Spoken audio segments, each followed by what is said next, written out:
Politicians and public health officials have constantly moved the goalposts on us throughout the pandemic. I mean, remember the original reasoning for all the restrictions? To keep hospitals from overcrowding.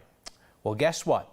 That conversation is back, now with a focus on kids.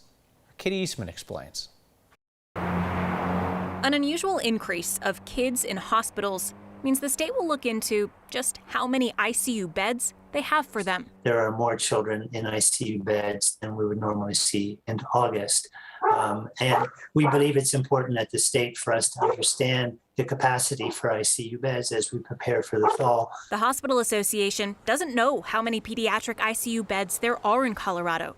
Children's Hospital doesn't have a single number either, because they say it constantly changes. So, yeah, we have the ability to staff different beds in our hospital to ICU level. Across children's state facilities, they've seen 60% more kids in ICU beds than they would see in a typical year around this time.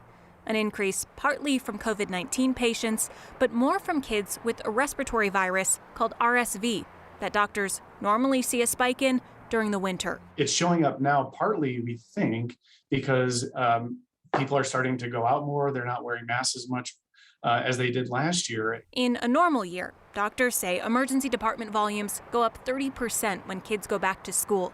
And while doctors are worried about what that might look like this year, Children's says it's not concerned about capacity. Even going into the fall, you don't think there will be a risk of overwhelming pediatric beds? I don't think there's a risk right now of that happening. I think we are concerned and watching the numbers really closely. For Next, I'm Katie Eastman.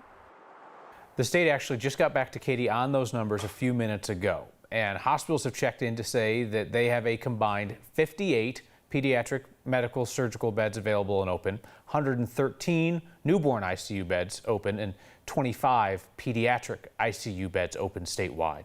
Children's Hospital is asking all school districts to implement mask policies, saying that won't just help stop the slow of COVID-19, but could also help with RSV and the flu.